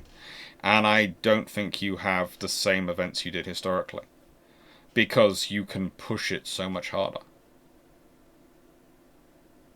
I think you start making progress up the coast, and I think the Germans realize you can start feinting and maybe suggesting you're going to do the Baltic plan. Fisher would start talking about it, and the Germans would go, right then, well, that's a battle we don't want to fight because we've lost everything, so we might lose it. We'll probably win it, but look at the losses they're prepared to take to win a battle. Look at what they're prepared to take to win a battle. We can't fight that. In which case you get some form of negotiated settlement in 1917. I think the Kaiser's most likely forced to step down. I would love to say that he's forced to do other things, but I think he probably steps down. I think the difference in 1917 is I could certainly see his brother maybe given the throne afterwards. Them demanding changes, but not changing it from a constitutional monarchy to something else. Especially when you consider that at this point, the two powers doing a lot of dictating are, well, if you consider it, 3 of the powers involved are going to be monarchies. Monarchies don't tend to like the idea of getting rid of other monarchs. So whilst the French might have the desires, and historically the Americans had the desires, and it was certainly an idea for appeasing the Americans to get rid of the Kaisers. In this scenario, getting rid of the Kaiser, maybe. Getting rid of the institution of the Kaiser, no.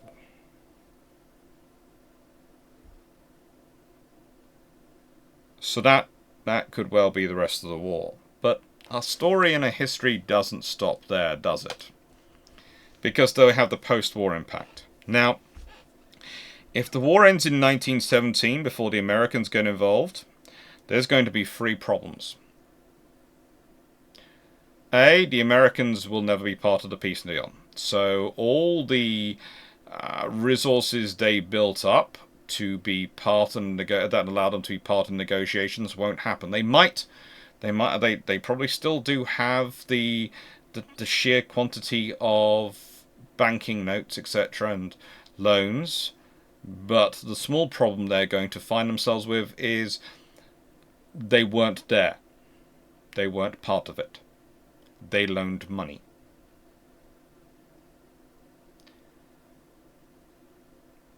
There's also probably going to be a level of worry for the Americans because, let's be honest, their relationships even with the Japanese at this time is not great.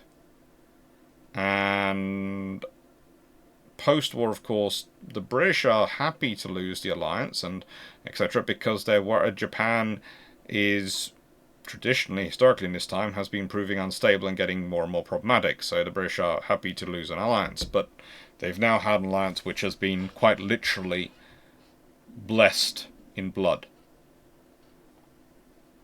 That's going to produce something. With Togo Hayashiro throughout in Britain for 1915, 16, and 17, that's going to change things. That's going to change a lot of things. And I think at that point, you then get no Washington Naval Treaty. I say that because at this point, the Americans don't have the power to push it. Don't have the power to push it or stress it, and the traditional alliances have won. And it's not going with such a massive naval victory, a victory for navalism. The forces arguing that you have to curtail navalism are going to be weaker. But it's also going to be interesting in terms of ship construction. The Americans have mostly signed up to their ship construction by this point, and the Japanese are certainly planning it out. But I think the British ship construction could be interesting, because with a battle having evolved like it is, does everyone start thinking still that battles are going to be long-range naval engagements? Because, let's be honest, this had a long-range naval engagement as a feature, but then it got shorter. Dramatically shorter at the end. So, the British doctrine of decisive engagement range might become more widespread in in capital ship construction, and earlier. In which case, the fast battleship might become more dominant more quickly, because you're looking at something which has the speed to be able to maintain a running battle, but has the armour to take getting into close quarter punches, because that's going to be where the battle cruisers get really clobbered. It's going to be the close quarter fights, which could change a lot of things when it comes to, well, the perception of armour and its value, and the positioning of guns. It'd be really interesting if after this war, instead of the Royal Navy having to concentrate on the G3s and N3s because of the infrastructure limitations, if someone instead goes, right, we have to invest in infrastructure so we can build bigger, better capital ships. The Treaty of Versailles is going to be just as nasty for the Germans as historically. I do not see the Japanese being a moderating influence on the French. And naval terms, it's probably going to be even harsher. So that's going to be an interesting scenario, because that could really, really cause damage. Basically, this is going to have a lot of long-term consequences. One of the interesting things is people are going to say, well, could this lead to war between Britain and America? No. Whilst it's not going to lead to the level of closeness which did develop in the 20s and 30s between Britain and America, if not always on a governmental level, but on a governmental level, on a operational level between the forces and the way they interact with each other, that will probably still develop in a part. The governmental level will probably stay as it has historically been in that period, with both friendship and disagreements going on merrily. But there isn't really anything to start a war. Now, the problem is going to be, does the Anglo-Japanese relationship break down as it did historically? They're going to be far closer than they were historically. They've fought alongside each other. But if Japan is emboldened by this to do even more interesting things in the Far East, then that could change matters.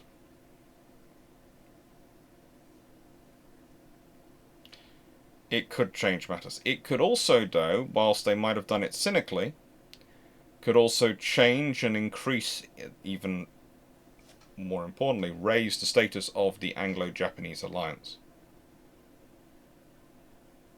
That could be seen to be even more important. There are all sorts of potential impacts for that.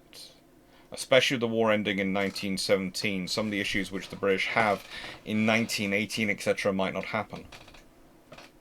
There's also going to be perhaps the experience that some of the experiences of anti-submarine warfare don't get as bad as they did historically, and the British economy is in a slightly different position than it was historically. there are going to be a lot of lessons which are not learnt in World War One, which are going to be learnt in a later World War. I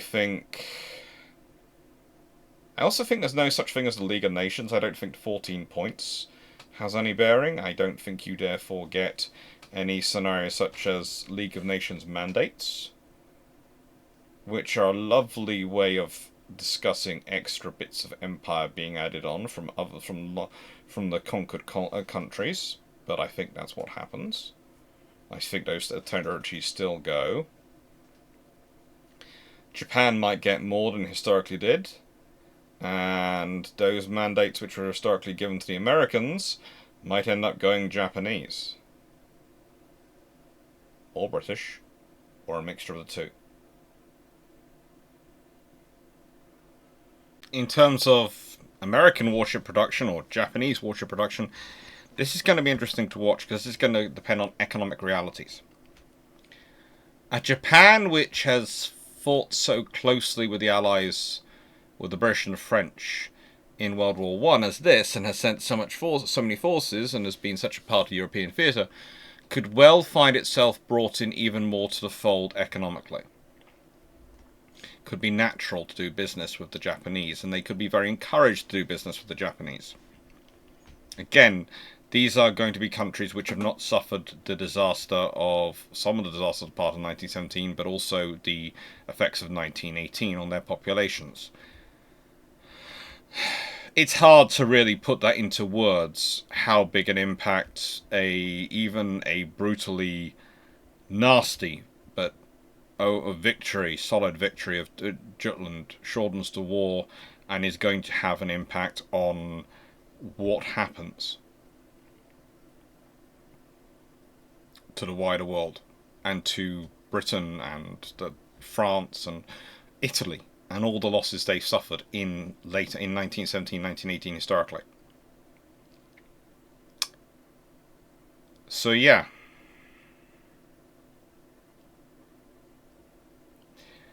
This will be intriguing. Do the Americans complete the South Dakotas? Potentially. Does Congress order more? I doubt it. I think the Americans complete their building plan.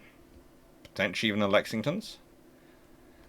I think they then probably drop back to roughly 4 or so every 2 years being ordered, or something like that, matching sort of their traditional building level before they did the massive surge of ships to basically match up against the massive surge the British and that everyone else had done, so they didn't lose their status and place, because the British aren't going to keep their 12-inch ships around in service. The 13.5-inch ships which remain will probably get either scrapped or spread out amongst the colonies, the dominions. As said, there's a chance that one of the Renowns goes to Japan to replace the lost Kongo. As a sign of our alliance and friendship, we have one, they have one, sort of thing. Who knows? The people you're dealing with at this point, Churchill, etc., are big on political imagery. So, yeah. There's also the scenario that potentially Lloyd George doesn't take over. Potentially. Historically, he takes over from Asquith in December 1916, but an Asquith who's had a victorious Battle of Jutland might be able to hold on to it. Certainly, the Welsh Wizard still might come to power, but he might not. Which is going to have a legacy longer term. All that's going to have a legacy on what happens later on in the war and later on afterwards. But I do think the British, if they invest in infrastructure, you see them turning around and producing fast battleships. Not G3s, not Admirals. Fast battleships. Things which... battlecruiser idea is Jackie Fisher's idea, but again, after such a victorious battle, if Jellicoe's still alive, First Sea Lord, definitely. You don't need him to command the fleet anymore. The Germans have been destroyed. You need him back as the commander, as the First Sea Lord. He gets promoted to that. Fisher gets promoted to the House of Lords. At which point Jellicoe's going to want his fast battleships. He wanted them for the Queen Elizabeth. He's going to really want them now. And they're going to fit with the criteria of what you've got coming out of this battle. And maybe they're called the Beatty class, after the wonderful admiral who died in battle. And that's going to set the world on fire again, probably with some more construction. But we'll see. That's all getting on to many orders of effect beyond. So let's see. Summary. What's the summary of this? What's the question? Because I always end all my videos with a question. And I know I haven't been ending all the premieres with a question, but this one's going to have one. So this is an all or nothing scenario. And there are many times where doctrine, world affairs call for nations to commit to an all or nothing scenario. You either send nothing or you send everything. It's either worthwhile you sending everything or nothing. Because sending part of your force doesn't give you enough to do anything. If you want to make a statement, and I know people have probably sort of written below, oh, you could have made enough sense sending the 4 Kongōs. No. That's not enough of a statement. Sending every single dreadnought ship you have, including your brand new dreadnought battleship, sending Togo Hayashiro, sending the 4 Kongōs, sending some cruisers and destroyers, sending everything you can send. That's something. That's status. That's power.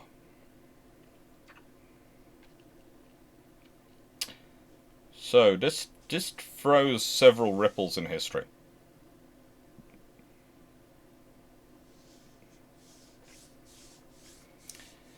And for the biggest ripple, I think, is not actually in terms of historical timeline, because I have a feeling the Anglo-Japanese relationship would sour in the 1930s over China and Japan's actions there. So I have a feeling that that still probably sees issues.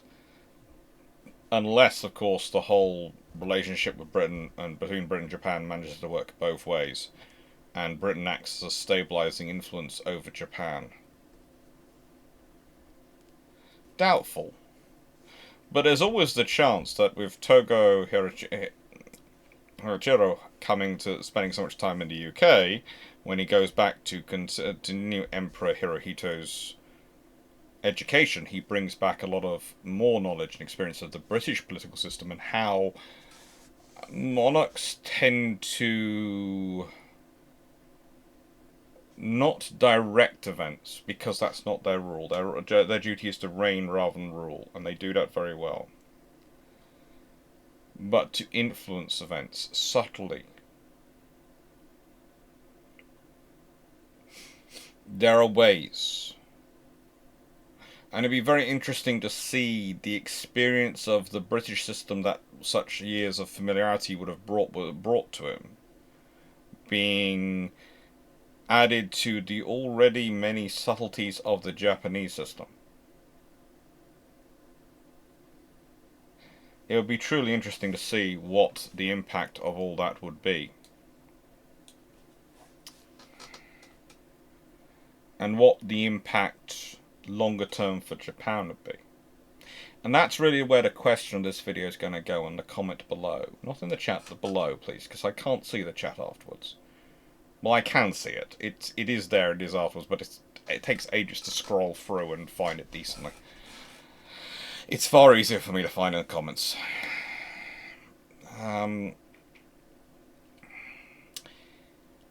How do you think Japan develops after this?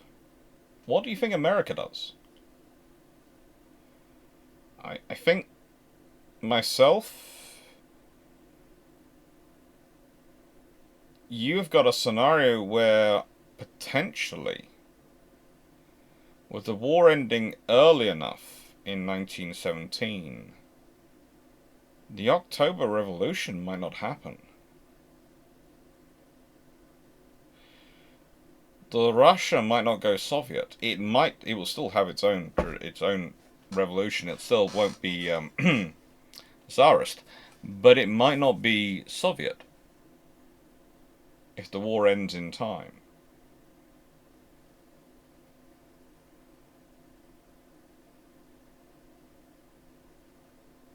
And that then changes the world dramatically. If you have Russia, Britain, France, Japan as an alliance at this point, and Italy as an alliance at this point, that is a major force in the world. That is a major grouping of power and strength.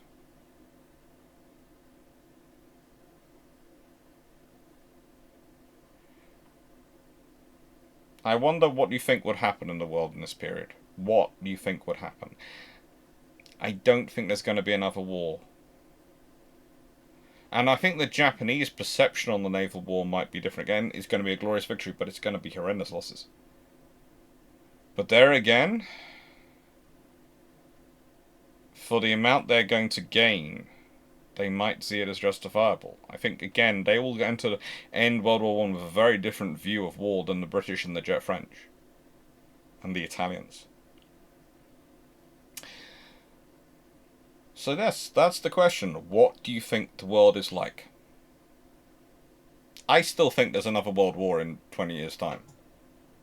And I think the sides end up lining up not too dissimilarly historically.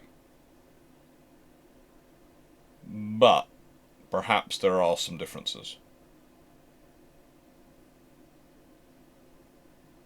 Maybe some significant differences.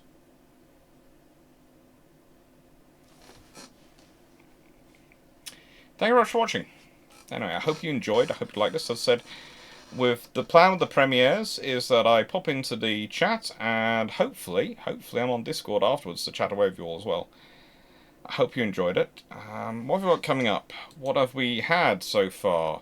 Now, by my theory, if this has come out on the 4th, on the 3rd, or Thursday in June, that's the 20th of June.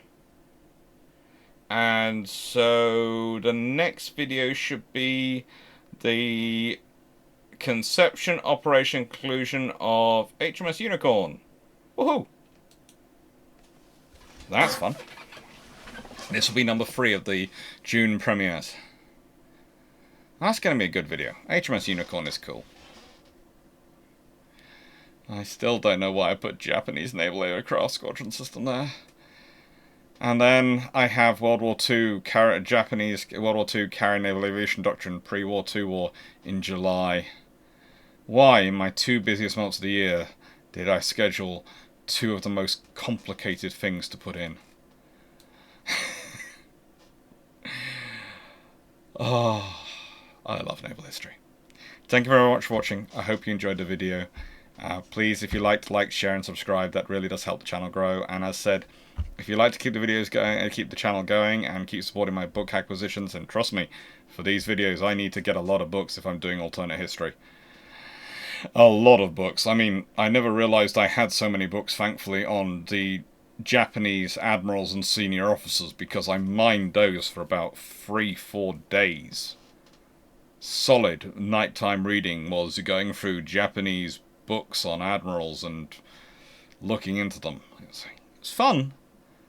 But yeah, as I said, I gave up on the rear admirals. I was just going, my list is now at 28 possibilities. This has now reached the point at which I am listing people who are even senior captains who are potentials to go. This has gone too far. We will just cut out the rear admirals. Someone else, everyone else can put in their ideas of who they think there should be going. It's all fun. Thank you very much for watching. Take care, and yeah. yes, as I said, if you're supporting the channel, supporting the book acquisition, there's Patreon, Ko-fi, and memberships. Those really do help. And Patreon gets to vote on these topics. These topics were voted for by Patreon. They are when I'm most months when I'm doing a lives, it's basically the top 2 are turned into lives.